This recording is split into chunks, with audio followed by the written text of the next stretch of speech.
एक समय की बात है। एक गांव में एक लकड़हारा रहता है जो कि जंगल से लकड़ियों को काटकर उन्हें बाजार में बेचकर पैसे कमाता था। जो भी पैसे उसे लकड़ी बेचकर मिलते थे वह उसी से अपना और अपने परिवार का पालन पोषण करता था। एक दिन वह जंगल में रोज की तरह लकड़ी काटने के लिए गया और नदी के किनारे एक वृक्ष से लकड़ी काटने लगा। अचानक उसके हाथ से कुल्हाड़ी छूटकर नदी में गिर गई।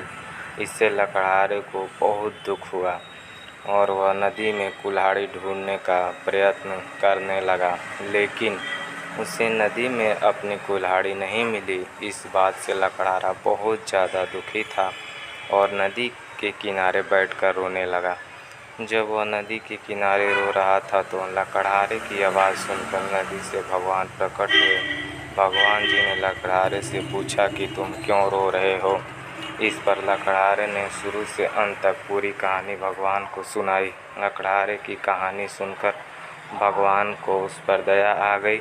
उन्होंने लकड़हारे की मेहनत को देखते हुए उसे मदद करने की योजना बनाई। इसके बाद भगवान जी नदी में गायब हो गए और एक सोने की कुल्हाड़ी लकड़हारे को देते हुए बोले, ये लो तुम्हारी कुल्हाड़ी। सोने की कुल्हाड़ी देखकर लकड़हारा बोला, हे भगवान, ये कुल्हाड़ी मेरी नहीं है। इस बात को सुनकर भगवान फिर से नदी में गायब हो गए।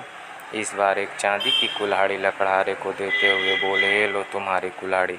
इस बार भी लकड़हारे ने यही कहा कि नहीं, कुल्हाड़ी मेरी नहीं है और मुझे सिर्फ मेरी कुल्हाड़ी चाहिए। भगवान ने फिर से नदी में गायब होकर एक लोहे की कुल्हाड़ी निकाली और लकड़हारे को देते हुए कहा, ये लो तुम्हारी कुल्हाड़ी।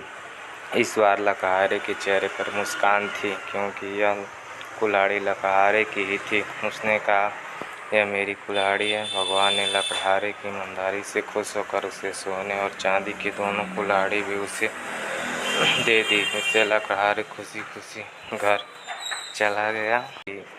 इस शिक्षा लकड़हारे की इस कहानी से हमें यह सीख मिलती है, हमें हमेशा अपनी ईमानदारी पर ही रहना चाहिए क्योंकि जीवन में ईमानदार व्यक्ति को कोई भी हरा नहीं सकता है।